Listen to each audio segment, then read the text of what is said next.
વાલા ભક્તજનો, સર્વેને ભાવપૂર્વક જય સ્વામિનારાયણ.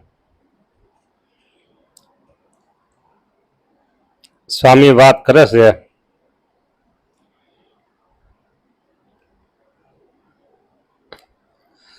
જીવ કર્મવશ થઈને અનંત દુઃખ ભોગવે છે.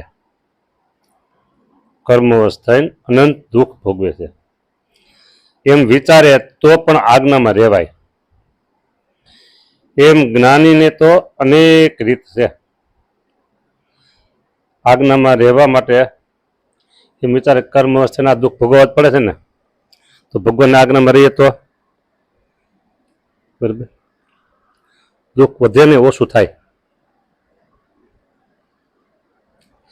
પછી સ્વામીએ શરૂઆતમાં એ વાત કરી કે થર થર ધ્રુજત રહે વચન મેં ઇન્દ્ર મુનિન્દ્રા. બરાબર, ઇન્દ્ર અને મુનિઓ આ થર થર ધ્રુજત વચનમાં રહે છે. ધ્રુજતા રખેને ભગવાનની આજ્ઞાનો લોપ થઈ જાય, સતત એને ફડકો છે. વડાપ્રધાન હોય કે પછી સીએમ હોય, કોઈનો જાહેર કાર્યક્રમ હોય, સિક્યુરિટી ગાર્ડ બધા તૈનાત હોય, એટલા માટે કે વચ્ચે કોઈ પણ વ્યક્તિ ઘૂસી જાય નહીં. બરાબર, એટલા સાવધાન હોય. કદાચ ને જો કોઈ ત્રાસવાદી આતંકવાદી કદાચ કોઈ એવા વિધર્મી અને સીધા રાજનેતા પાસે પહોંચી જાય તો કંઈક નવા જૂની થઈ જાય. એવું ન થાય એને માટે એને સતત આમ ફડકો હોય. હા, સતત ફડકો હોય. એ કલાક 2 કલાક 3 કલાક 4 કલાક 5 કલાક કાર્યક્રમ હોય, એટલા બધા સાવધાન રહેતા ફડકો જ.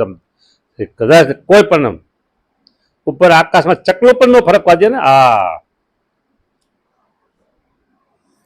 એને કહેવાય થર થર ધ્રુજત રહે સિક્યોરિટી ગાર્ડો. ભાઈ એમ થર થર ધ્રુજત રહે વચન મેં અવની અહિન્દ્રા. અવની એટલે પૃથ્વી. પૃથ્વી પણ એક દેવી છે. અહિન્દ્રા એટલે એ છે શેષનાગ.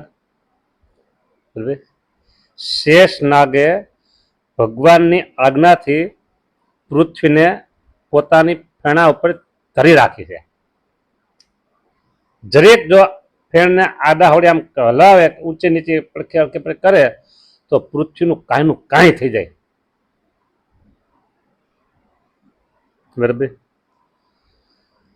પણ વિચાર કરો તો ખબર પડે. વિચાર કરો તો ખબર પડે. આ પૃથ્વીનો પિંડો કેવડો મોટો, 14 લોકનું જે બ્રહ્માંડ કહેવાય, બરાબર, એ આ પૃથ્વીનો પિંડો. એમાં એનું વજન આટલું એ કોઈ કલ્પનામાં જ ન આવે, કલ્પના કરાય પણ નહીં. શું એટલું બધું વજન, અનહદ, આટલું જ કહેવાય અનહદ વજન, એ શેષ નારાયણ પોતાની ફણા ઉપર ધરી રહ્યા છે. બોલો, રખે ને આડાહોડી ફણા થાય અને પૃથ્વી ગબડી જાય તો કેટલું પાય માલ થઈ જાય, એની કોઈ કલ્પના નહીં. ફક્ત એક સાગરમાં ખળભળાટ થાય, બરાબર, એને કે સુનામી. પૃથ્વી ઉપર થાય તો ધરતીકંપ કહેવાય, સમુદ્રમાં થાય તો સુનામી. એ સુનામી સમુદ્રમાં થાય. આ સેવક 2007ની સાલમાં ચેન્નાઈ મદ્રાસ પેલા વહેલા ગયેલા. 1 મહિનો ત્યાં કથા કરવામાં રહેવાનું થયું. પધરામણી જતા એમાં વચ્ચે એક હરિભગતે વાત કરી કે સ્વામી 1.5 કે 2 વર્ષ પહેલા આ સુનામી આવી હતી તો 35 ફૂટ મોટા બિલ્ડિંગો હોય ત્યાં સુધી પાણી જળબંબાકાર બધું હો. બોલો 35 ફૂટ પાણી શહેરમાં દરિયો થઈ ગયો શહેર. પછી જ્યારે ઉતરે ત્યારે ખબર પડે કે ઓહો, અહીં તો મકાનો છે. એ જે પાયમાલી થઈ ગયેલી એમ શેષનાને જો જરીક ફેણાને હલાવે તો સમુદ્ર બમુદ્ર મકાન મકાન બધું શું થાય. પણ એને એટલું છે કે મને જે કોઈ એક ભગવાન કહેવાય છે, ભગવાન જે કોઈ એક ભગવાન જે કોઈ કહેવાય છે, બરાબર, આપણે એને સ્વામિનારાયણ કહીએ, બીજા જે કહેતા હોય તે એની આજ્ઞા મને છે કે આ પૃથ્વીને તારે ધરી રાખવાની, એટલે બિલકુલ એમાં ફરક ના પડે. બરાબર. થર થર ધ્રુજત રહે વચન મેં શશી અરુ સુરા. શશી એટલે ચંદ્ર, સુરા એટલે સૂર એટલે સૂર્ય. બરાબર. એ પણ આજ્ઞા પ્રમાણે જ પોતાને એ ગતિમાં ચાલે છે. શિયાળો હોય તો ક્યારે ઉગવું, ઉનાળો હોય તો ક્યારે ઉગવું, ચોમાસું હોય તો ક્યારે ઉગવું, એ બધું ટાઈમ ટેબલ પ્રમાણે જ સૂર્ય કામ કરે છે. ચંદ્ર આજે અમાસ છે, આજે બીજ છે, પડવો છે, પૂનમ છે, તો એનું શેડ્યુલ છે કે આ પ્રમાણે મારે બિલકુલ એના શેડ્યુલમાં ફેર ન પડે. બોલો શા માટે? એને ખબર છે મને આજ્ઞા કરી છે કોને? પરબ્રહ્મ પરમાત્મા પુરુષોત્તમ નારાયણ. ફેર ન પડાય. આપણે આખો દિવસ સખત મજૂરી મહેનત કે કાંઈ પણ કાર્ય પ્રવૃત્તિ કરી હોય આખો દિવસ, બરાબર, રાતે 12 વાગે માંડ ખાવા પીવા પોઢવા ભેગા થયા, પછી શું કહે આજે આખા દિવસના જાગ્યા છે ને એટલે સવારે 6 વાગે નહીં ઉઠાયો, હું કદાચ અડધો પોણો કલાક મોડો ઉઠીશ. મોટેરા હોય તો નાનેરા સેવકો એમ કે આજ થોડોક સૂતા છે, ભલે હોતા કાંઈ આખી રાતના જાગ્યા છે, આખા દિવસના આમ છે તેમ છે, રાતે 2 વાગે હોતા છે. તો આપણે આપણા શેડ્યુલમાં થોડોક ફેરફાર કરી નાખીએ છીએ. સૂરજ અને ચંદ્ર કોઈ દિવસ સેકન્ડનો ફેરફાર કર્યો કયો? થર થર ધ્રુજે છે વચનમાં, ન કરાય છે. એ આદિક મોટા મોટા આજ્ઞામાં વર્તે છે. એટલે સ્વામી કે જો ઉપર બીક હોય તો આજ્ઞા પડે હો. બોલો આપણને જેટલી ભગવાનની બીક હશે ને એટલી આજ્ઞા પડે. હા, જો આજ્ઞા પડે તો ભેટમ ભેટા, જો આજ્ઞાનો લોપ થાય તો છેટમ છેટા. લ્યો, ભેટમ ભેટા આજ્ઞા પડે તો, અને આજ્ઞા ન પડે તો છેટમ છેટા. હવે તમારે જે સમજવું એ સમજજો. હવે ટોપિક બદલે છે. સ્વામી એમ વાત કરે છે, સ્વામી એટલે ગુણાતીતાન સ્વામી એમ વાત કરે છે કે વિષયનો પ્રસંગ રાખીને નિર્વાસનિક થવાની આશા તો ન જ રાખવી. બોલો તમને દ્રષ્ટાંત દઉં. સમજો કે મારી જેમ તમને ખારી સિંગ બહુ વાલી હોય, પ્રિય હોય. લગભગ મોટા ભાગના લોકોને ખારી સિંગ તો વાલી જ હોય. કોઈને દાળિયા તો મારે હાલે નહીં, ખારી સિંગ હાલો અમારે એ વાલી હોય એટલે ફેવરિટ. અને આપણે કંઈક ખુરશીએ બેઠા છીએ, ટેબલ એ પવિત્રપણે ચોખ્ખું જ છે, અને એક ડીશમાં ભગવાનને ધરાવેલી ખારી સિંગ પડી છે, બરાબર. પછી એમ કે ભાઈ આ થોડી પ્રસાદી બધા લઈ લ્યો, 2 4 5 જણા હોય એટલે ડાબે હાથેથી લે અને જમણો હાથ લઈને અને મોઢામાં ઊંચેથી મૂકી દેવાય. 2 દાણા 3 દાણા 5 દાણા લઈ લ્યો, બરાબર. ખારી સિંગ અંદર મુખો મૂકે ને કડકડ થાય ને કડકડ એવી પછી ખારી હોય, એટલી આમ ટેસ્ટ નો હોય. તો કે લઈ લ્યો 2-5 દાણા, હોય અડધો કિલો, અને 4 જણા કે 5 જણા બેઠા છે, બધાને કીધું 5-5 દાણા લઈ લેજો બસ, પછી બાકીને ભલે પડી. હા, બોલો, અડધો કિલો એટલે 500 ગ્રામ સિંગ છે, અને સામે 5 જણા બેઠા છે, બરાબર.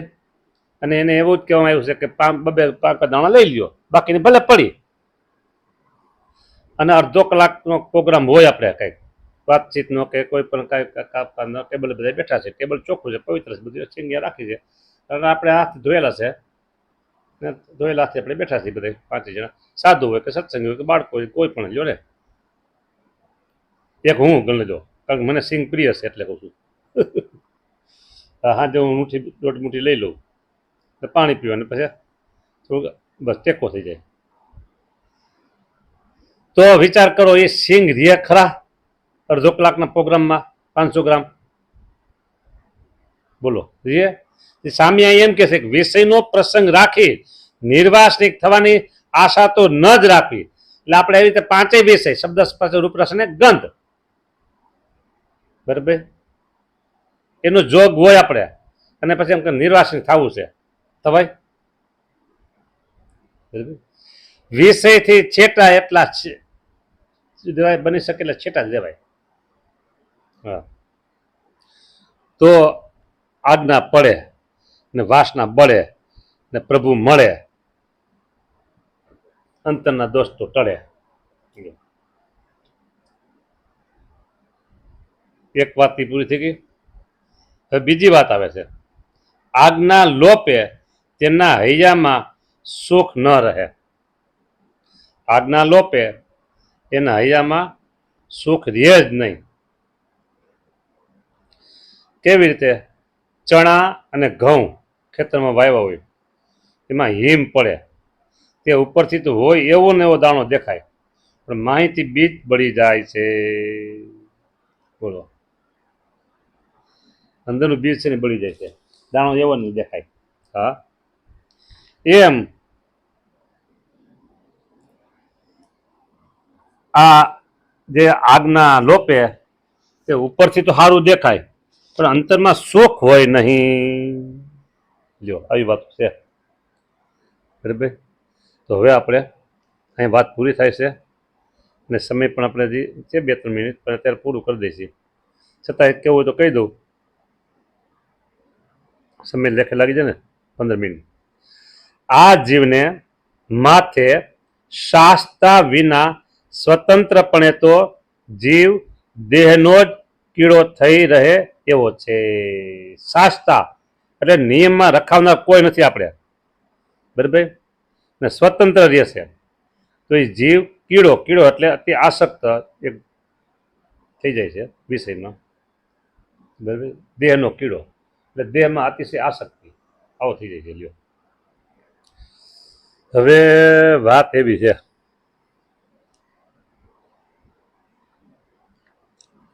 એક તો શાસ્તા વિના સ્વતંત્રપણે. હું અત્યારની વાત નહીં, જૂની વાત કરું છું, જૂની વાત, એટલે આપણે કોઈનો પ્રોબ્લેમ ઊભો ન થાય. જુદા જમાનાની વાત, ઓલ્ડ, બરાબર. ત્યારે એવું કહેવાતું કે વિધવા સ્ત્રી હોય ને એને સ્વતંત્ર રહેવાય નહીં. બીજું, સ્ત્રી હોય એને સ્વતંત્ર રહેવાય નહીં. જો સાંભળજો, આમાં ક્યાંય વર્તમાન સમયને ટચ થતું હોય તો વળી મારી ઉપર કોઈ કહેશે હું જૂના જમાનાની વાત બોલું છું, અત્યારની વાત નહીં, એટલે આપણી માથે કાંઈ ગાજતું આવે નહીં. સ્ત્રી એ લગ્ન પહેલા એના માતા પિતાની આજ્ઞામાં રહીએ. માતા પિતા હયાત કદાચ ને કોઈને ન હોય તો મોટા ભાઈ, એ કદાચ ન હોય તો મોટા વડીલો હોય કુટુંબ પરિવારનો, એને આજ્ઞામાં રહેવાનું. લગ્ન થાય પછી પતિ એની આજ્ઞામાં, અને સાસુ સસરા. હવે કદાચ ને આ સાસુ સસરા ન હોય અને પતિ એક હોય તો એની આજ્ઞામાં, પતિ ન હોય, સાસુ સસરા હોય તો એની આજ્ઞામાં. અને કદાચ ને કોઈ પ્રસંગ એવો બન્યો તો પછી પુત્રની આજ્ઞામાં માતાએ રહેવાય. એટલે આજ્ઞા એટલે આમ કરો એવું નથી, પણ માતાનું રક્ષણ કરનાર પુત્ર છે એમ, સ્વતંત્ર નહીં. પછી બીજી વાત છે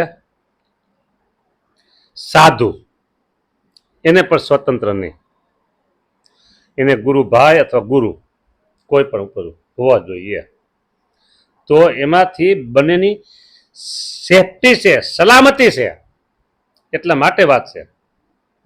નહીં તો પછી છે ને આપણે તમે ભગવાનના ભક્ત છે ને દેહનો જ કીડો થઈ જાય.